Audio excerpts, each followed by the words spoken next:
right? You feel completely stuck. You want to move forward, but you're just spinning your wheels.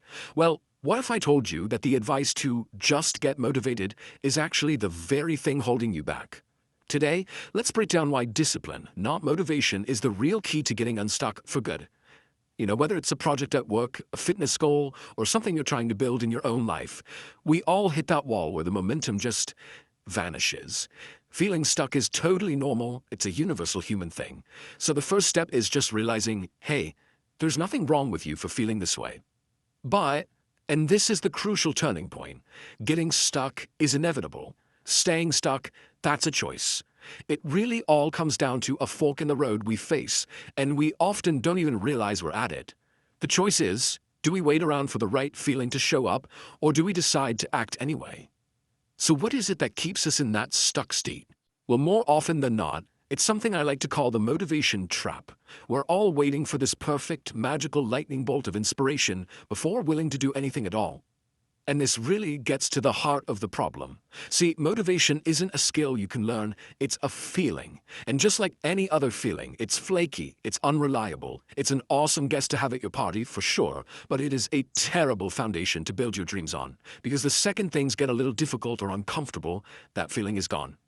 So let's look at a classic example. You've got this incredible idea for a novel. You are excited, you feel energized, you are totally motivated.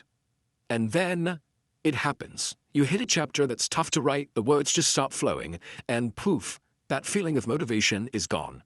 So you close the laptop telling yourself, oh, I'll come back to it when I'm feeling inspired again. Sound familiar? This happens with fitness too. You decide, this is it. I'm finally going to get in shape.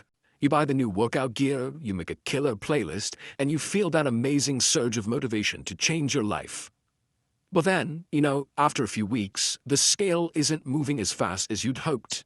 That initial excitement starts to fade, and suddenly hitting the snooze button feels a lot more appealing than that morning workout. The motivation has just evaporated. And this applies to our social lives too. You make a commitment to yourself that you are going to be a better friend, you're going to build deeper connections with the people you really care about. But when the day of the plans actually arrives, you're tired from work, and that couch is just calling your name. So you send that text, hey, so sorry I can't make it tonight. You're waiting for the feeling of wanting to be social, and when it isn't there, the connection just doesn't happen. And this is the phrase that keeps us stuck in that cycle. I'll start again when it feels right. I mean, it sounds so reasonable, doesn't it? But it's a total trap. When it feels right points to some imaginary future day that might never actually get here. And before you know it, months or even years have gone by. Okay, so if motivation is the problem, what's the solution? This is where we need to introduce a much more powerful and way more reliable force. Let's talk about discipline. Think of it this way. Motivation is like a spark. It's great for starting a fire, but it can't keep it burning. Discipline is the wood you add to the fire every single day, no matter what the weather is like. It's what keeps that fire going long, long after the initial excitement has faded away.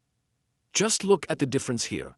Motivation is totally emotion-driven. It's always asking, so do I feel like it? It waits for these perfect conditions that rarely exist. Discipline, on the other hand, is action-driven. It couldn't care less how you feel. It just asks, what's the plan, and it works in any condition. It's all about automating the choice so you're not wasting precious mental energy every single day just deciding whether or not to act. All right, this all sounds great in theory, but what does it actually look like in real life? Let's go back to those same scenarios we talked about a minute ago. Okay, so here's how discipline changes the game. First, the writer. They don't wait for inspiration. They sit down and write 500 words, even if those words are terrible, because they know the habit is more important than the quality of that one session. Second, the person getting in shape. They don't quit when progress feels slow. They stick to the schedule no matter what, trusting the process. And finally, the friend. They don't cancel, they show up, because they know a real connection is built on action, not on a temporary mood.